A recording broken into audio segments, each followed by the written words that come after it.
Hello everyone.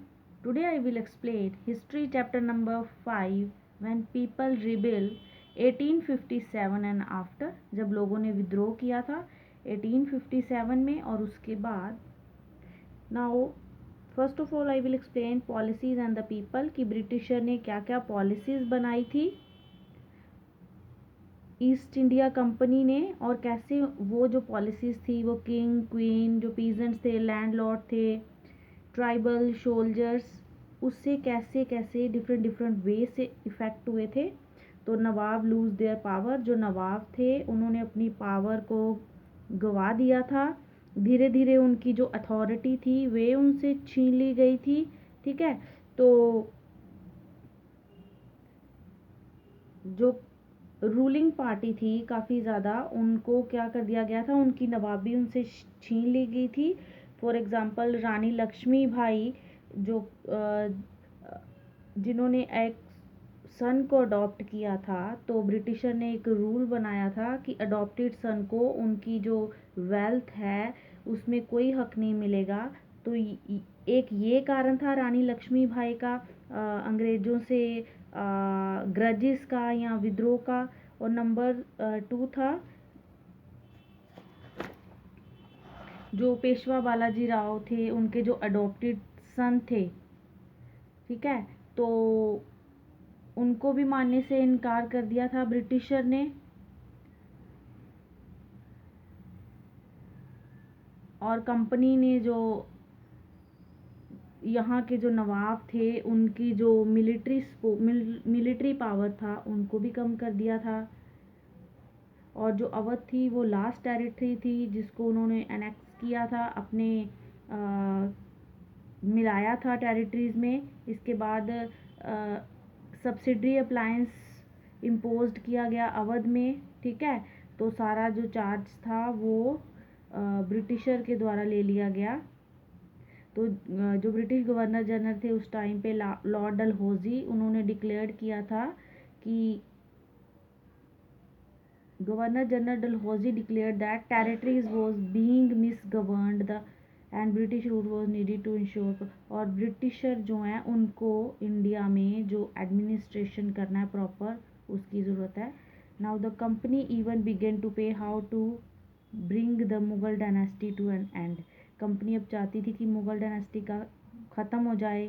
ठीक है. और जो मुगल्स एम्परर हैं क्वाइन से भी उनके नाम ख़त्म कर दिए जाएं. तो गवर्नर जनरल जो डलहौजी था उन्होंने बहादुर शाह जफ़र की डेथ के बाद उनको शिफ्ट कर दिया था, उनकी फैमिली को वहाँ से रेड फोर्ट से निकाल के उनको दिल्ली में उनको किसी और जगह पे शिफ्ट कर दिया था. ठीक है. नाउ द पीजेंट्स, जो पीजेंट्स थे किसान थे वो भी ब्रिटिशर के ख़िलाफ़ थे. ज़मींदार थे क्योंकि ज़मींदारों से ज़्यादा टैक्सेस लिए जाते थे. जो रूल्स थे वो ज़्यादा काफ़ी रिजिड थे, कठोर थे. और कई जो ज़मींदार थे जो पीजेंट्स थे वो मतलब अनेबल थे ये सारा कुछ पे करने में. ठीक है. तो ये जो इंडियन सिपाही थे सिपाही उनके साथ भी मिसबिहेव किया जाता था. उनको एक वेपन्स दिए गए थे, हथियार दिए गए थे जिनमें काऊ का मीट मांस लगा था और ये सब उनको चलाने थे. तो ये जो सिपाही थे उन्होंने ये करने से इनकार कर दिया. तो इस वजह से कंपनी और जो सिपाही थे उनमें आपस में ग्रजेस शुरू हो गए थे.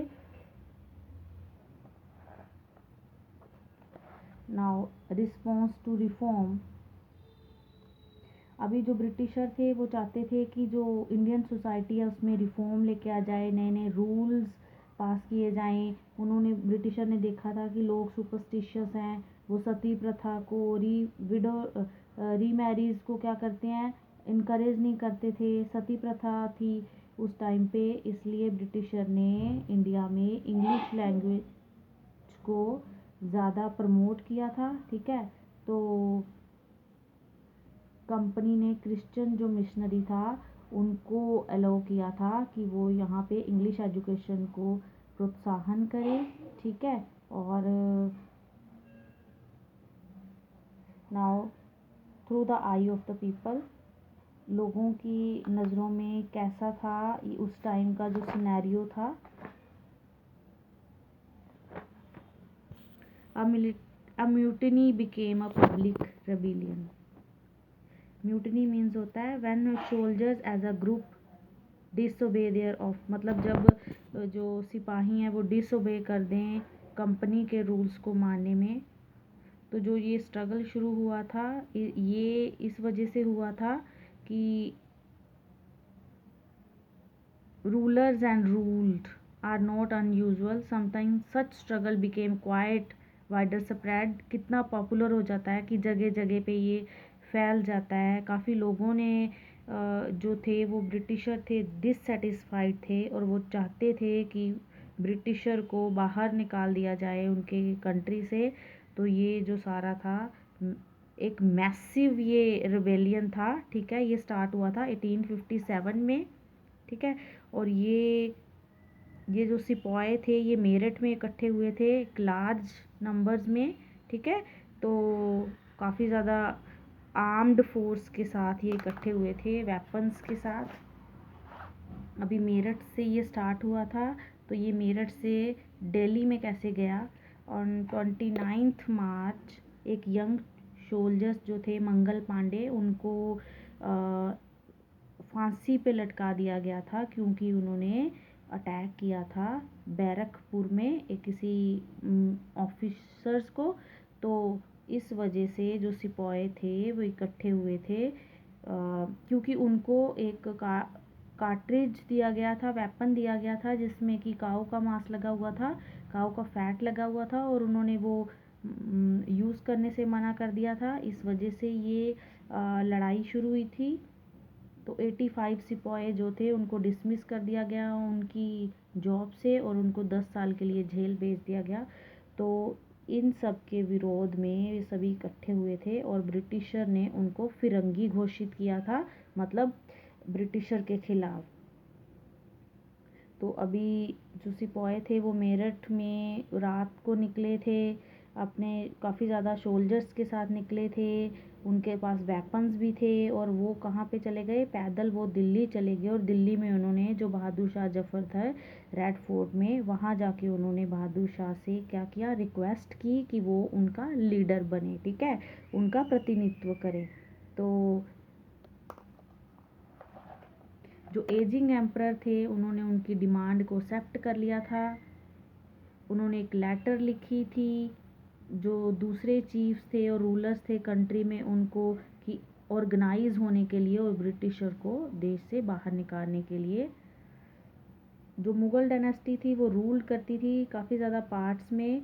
तो जो स्मॉलर रूलर्स थे, चीफ थे उनका भी मुगल्स के बिहाफ पे वो रूल करते थे छोटी छोटी टेरिटरीज़ में। वो भी सभी इकट्ठे हो गए बहादुर शाह जफ़र के फेवर में, ठीक है। तो ये ब्रिटिशर ने एक्सपेक्ट नहीं किया था कि जो बहादुर शाह हैं वो जो इस रिबेलियन में एक लीडर बनेंगे, ठीक है। तो इस वजह से जो बहादुर शाह का जो डिसीज़न था इसमें ड्रामेटिकली चेंज आ गया क्योंकि जब बहादुर शाह ने इसका प्रतिनिधित्व किया तो इससे जो लोग थे, जो जनसमूह था, जो सिपाही थे, उनको एक क्या मिला था? इंस्पिरेशन मिली थी, इंथुजियाज़म मिला था। इससे उनको एक करेज मिली थी, एक होप, एक कॉन्फिडेंट आया था कि कोई जो है, जो उनका लीडर है वो उनके साथ हैं। Next half part I will explain later. Till then have a nice day.